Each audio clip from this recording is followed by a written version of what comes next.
Dear friends, good evening.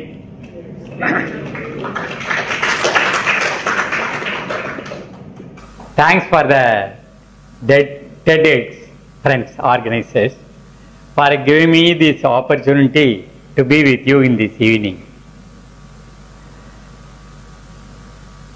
We can avoid anything but not food. So we need to think more about food. Recently, the newspapers carry the message from New Delhi about the food security bill. Our ministers told, if a person is earning more than 28 rupees in the rural area, he has jumped over the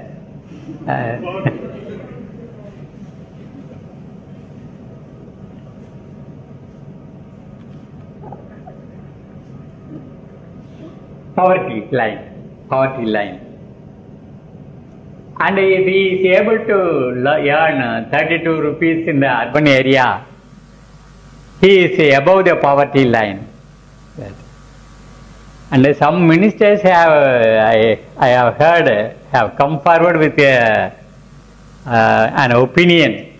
Even if he is able to earn 5 rupees, he is already above the poverty line. I can't understand why different people are speaking about a different poverty line. Instead of eliminating the poverty, they are bringing down the poverty line. In that our ministers are very capable. It makes everyone in this country to think about our future. In what way we are going to solve this food security question. And our Prime Minister has told the day of independence. And if this bill is passed, it will benefit 80 crore people of this country. That means 80 crore people are living below the poverty line. So the government has come forward to sell the wheat at the rate of 2 rupees per kilo. If it is rice, 3 rupees per kilo. And if it is the coarse grain like cholam or kambu, it will be sold at rupee 1 per kilo. But our Tamil Nadu government is telling, already we are giving free rice.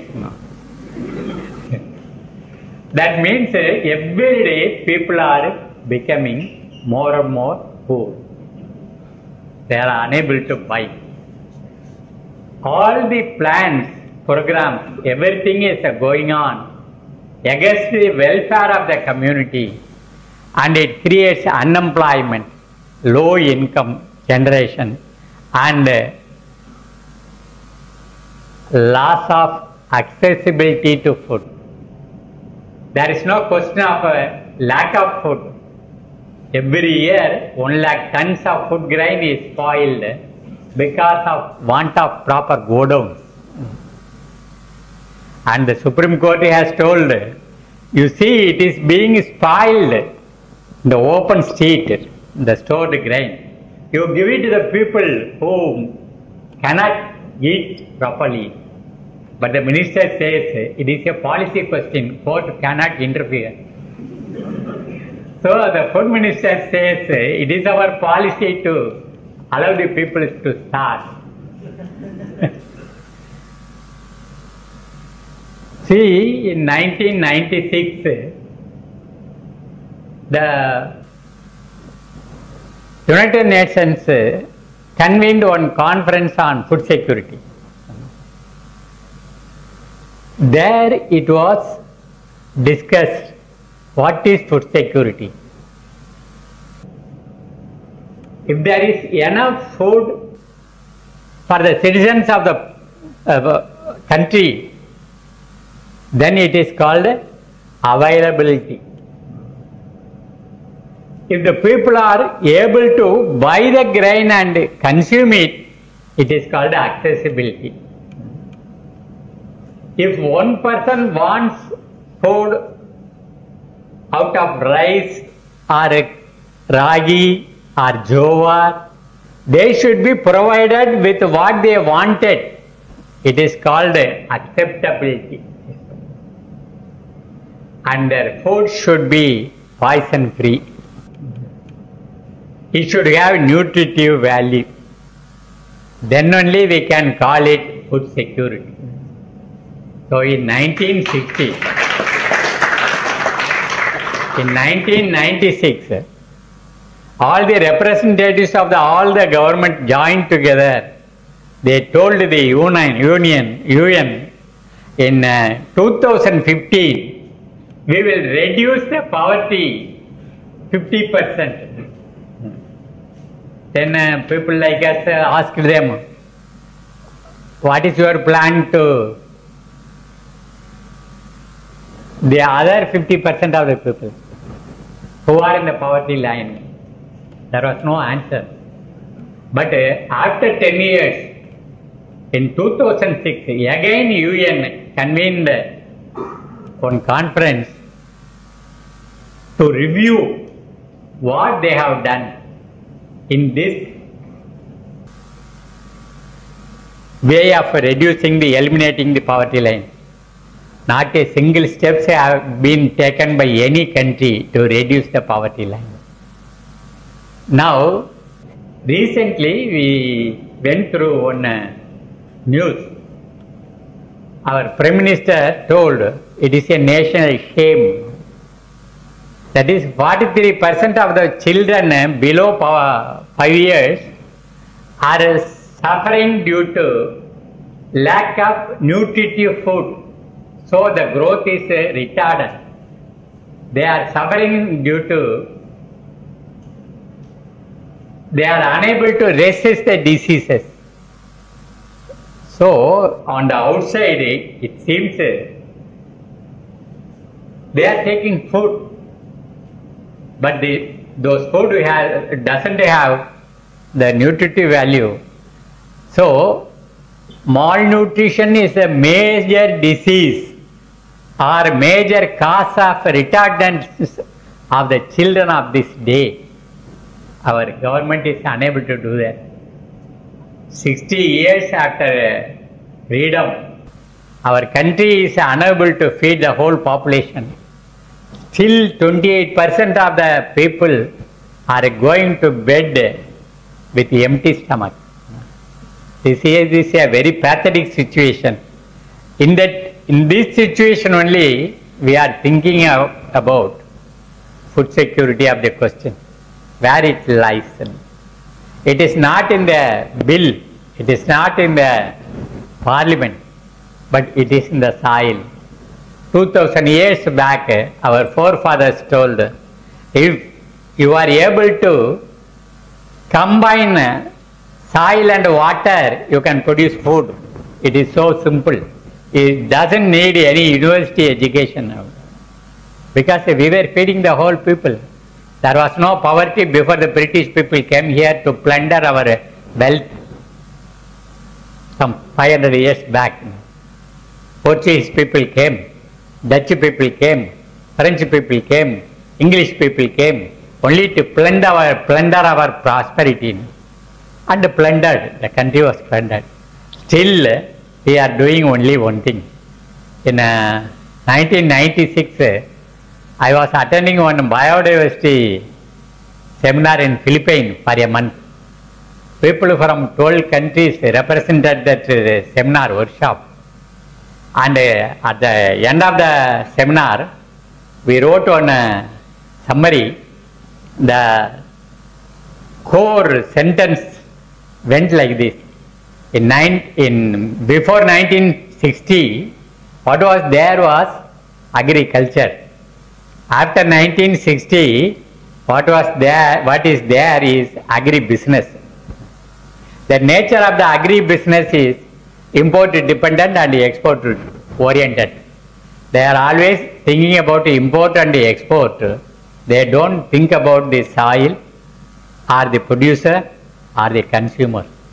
During the last 15 years, 250,000 farmers have committed suicide in this land because they are unable to pay back the loan they got for the protection of their crops and other things. Now, the government is spending more money on fertilizer, hybrid seed, water and electricity. All these things are going for commercial crops, not food crops.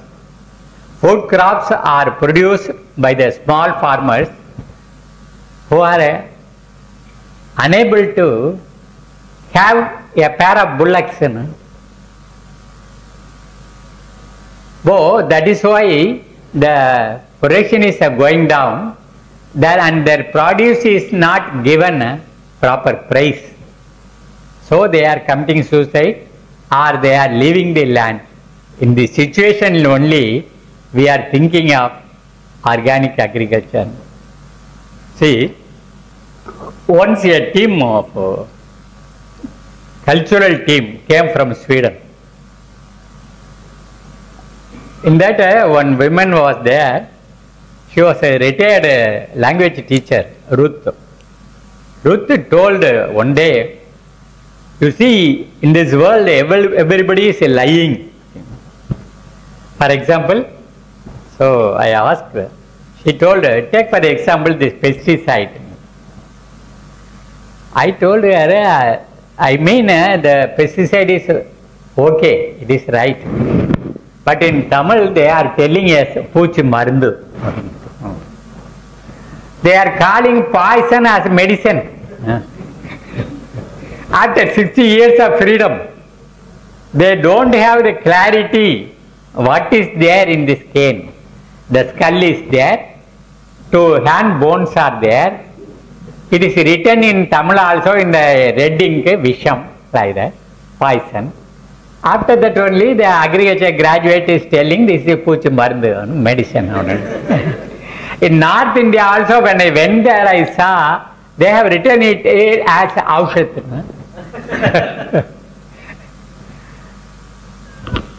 But that Ruth told, I don't know your language problem, but you told pesticide is okay, how is it right? I told what my professor told in the agriculture college. He told, if any word ends in side, it will be killing something. If it is killing the pest, it is a pesticide. If it kills the insect, it is insecticide. If it kills bacteria, it is bactericide. If it kills fungus, it is fungicide. If it kills rat, rodenticide. If it kills the spider, it is acaricide. If it kills herbs, it is herbicide. If it kills weeds, it is weedicide. If human beings are killing the other humans, it is a genocide. And if you commit yourself, then it is called suicide.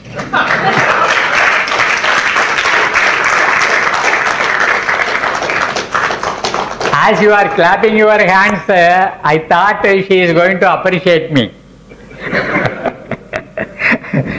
So my sad thing she asked, is there any granular pesticide in your country? I told yes, farmers are applying Furadon and Thimet, 2 granular pesticide. It is applied in the soil, it is applied in the crop and everywhere. She told, take a handful of it and consume it. Then I kept mum, because I know most of the suicides by the youngsters in this country are committed by consuming this granular pesticide. Now she is telling a foreign lady, I had to take for me to consume the granular pesticide. But she asked what will happen. I told her I will die. Then she asked, if it kills you, how can you call it a pesticide? You told her, if it kills the pest, it is pesticide. But it is killing the human being. In what way it is right? Everybody in this world is lying. So I asked her, how should it be called? It should be called biocide. Then I asked her why they are calling it as pesticide. Then she told they have spent crores of dollars to build a factory and employ the scientists and to produce that poison. So they will tell anything to sell the commodity and get the profit. We should have brain in our head. So this is where we are going to think about what is food security. Then when I went to Italy, they convened one conference called a Slow Food Conference, because everywhere you see the fast food shops. They told it is not fast food. Before it reaches your food plate, it has travelled 2,400 kilometers. You don't know when it entered into the cold storage. So even after 4 or 5 years, it may come to your food plate. It should not get spoiled. So they are mixing metal poison over that food so that it is not spoiled soon. It is traveling 2,400 kilometers means it is adding to the global warming, climate change, sea rise and all the damages, dangers. At the same time the cost of the food also going away. So we need to have slow food. Slow food means they told food should be fresh. Food should be locally produced and food should be locally consumed. And it should have a taste. So agriculture is not an economic activity, it is a gastronomic activity. It should suit your intestine. Otherwise it is not food. So they told, so now you start talking about what is food security to your people, wherever you are going.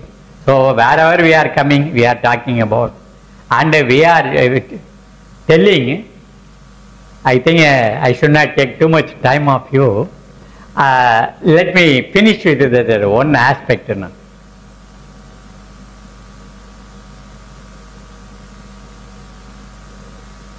In a scientific way, unscientific truths are being broadcast throughout the country. They give the chemicals to the farmers and they say fertilizer. It is killing the life of the soil. So it is a sterilizer. Sterilizer is given to the farmer as fertilizer, and that is why he is made unable to pay back the loan and he is committing this. You see, soil health means there are 3 things. One is physical property, another one is biological property, another one is chemical property. All these 3 properties combined together is called soil fertility. Soil fertility means living soil.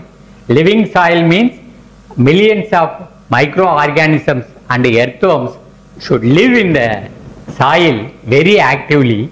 Then only the plant nutrients are being released from the soil particles. Then the plant is growing and the plant is producing. They say we are giving food for the plant. You cannot give food for the plant because plants are converting the solar energy into starch, glucose energy. So we need not feed the plant, but at the same time we should see the mother earth is taken care of. A healthy soil breeds a healthy plant. Healthy plant produces healthy food. Healthy food will keep the people in good health. For that we need to leave the soil, all the degradable materials of plant and animal residues, then the soil will give you anything. But in order to sell all the products that are produced or manufactured in the urban area on the head of the farmers, and they don't bother about what happens to the producer. At the same time, the country is making all the people, all the consumers, patients, cancer patients, neuro patients, kidney patients, diabetic patients. So the producer is not taken care of, consumer is not taken care of, the soil health is not taken care of. This is the situation in which we have to think more intensively about the organic farming. So we are conducting training for all kinds of people, people of all ages in Kadavur. That is 40 kilometers nearer to Manaparai. Before 40 years, some cultivation was there. For the last 40 years, there was no cultivation. The soil was eroded. Now we are able to convert the soil into a productive plain. So it can be done throughout the country, and we can hope if we educated people enter into agriculture, we can resist all the damages that are being thrown over the head of our community. Thank you very much. Thank you for that. TNTV Tamil ஊடகம், தனித்துவமான தமிழ் ஊடகம். இப்போதே subscribe செய்யுங்கள் உங்கள் TNTV Tamil ஊடகம் YouTube சேனலை.